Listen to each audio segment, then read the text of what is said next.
Well, Chess, another good, insightful session here with John Baldoni this time, who says 3 things we need to do when times are challenging. And by the way, every organization we have ever worked with has gone through change and challenging times, right? So he says 3 things: take care of your people, take care of yourself, and prepare for the future.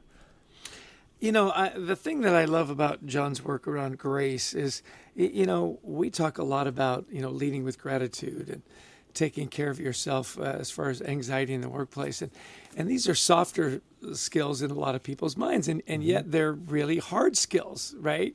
Because you're dealing with people. And so I so appreciate his work bringing in grace and giving yourself a little grace.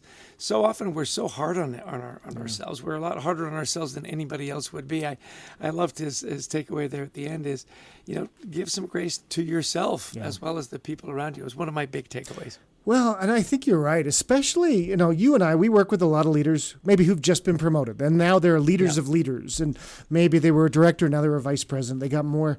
And as he said, things get faster. I remember hearing an interview once with a hockey referee who'd worked whole career in the minor leagues, and when there was a strike, he went up to the major, he went up to the NHL. And he says, oh my gosh, it's like so much faster. And he says, I thought I knew hockey, but no. And he had to move at a much faster pace, and it took him a while. And well, the same happens when we go to sort of the major leagues. You move to the C-suite, we have to slow things down. And he said a couple of things. When you rebuild, first off, you affirm what came before, then you dig and listen to find the best ideas. Yeah, don't be afraid to ask for help from your team. It's so funny you talk about that. I was at a hockey game literally last night, and it's so interesting to me that, the referees will make a call, and then they go to instant replay. Well, instant replay slows it down like 100 times slower, and it's amazing how many times the referees got it right in real time. That when the game slows down, and of course that comes with experience and with patience, and John, I'm sure, would say with a little grace. His personal, mental health practices, I thought were really, really good.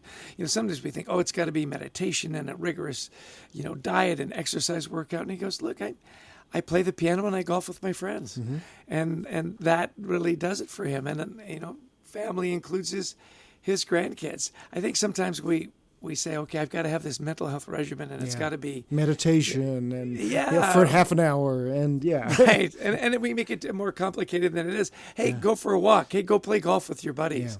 If that works for you, that's great. And it really is. You're exactly right. It's what works for you. Some people need that meditation, but others don't. And it really is what works for you. I know you noted this too. Kind of last thing for me is that, look, empathy is a vital, important, but it's expressed through compassion.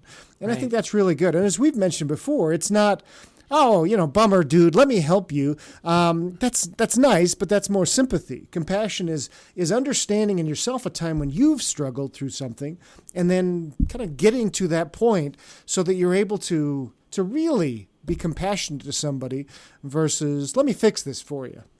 Yeah. And my last takeaway is just simply when he said, look, burnout just doesn't harm you, it harms your team. And often we don't think of that ripple effect, that it takes us longer to do things, that where our temper is shorter, we're less patient, we're less compassionate. So take care of yourself, because when you burn out, it's not just you that suffers as a leader. It ripples through your team.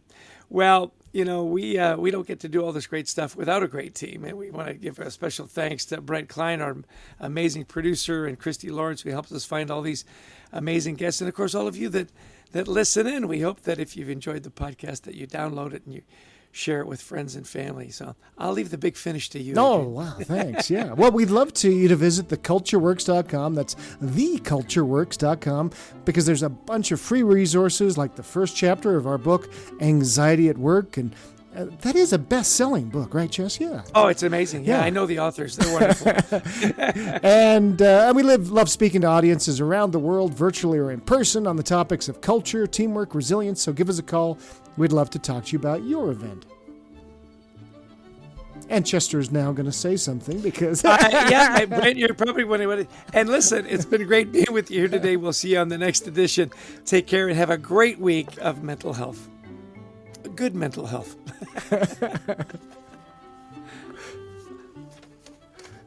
Should probably give Brent a little heads up. Okay, let's just do that Okay, ending again. there Here we we go. go. Let me do the last one where we switched over to me and I'll say, we love speaking. Okay. Okay, great. And we love speaking to audiences around the world, virtually or in person, on the topics of culture, teamwork, and resilience. So give us a call. We'd love to talk to you about your event. Yeah, thanks again for joining us today on Anxiety at Work. Share it with your friends and have a great week of really good mental health. Cheers.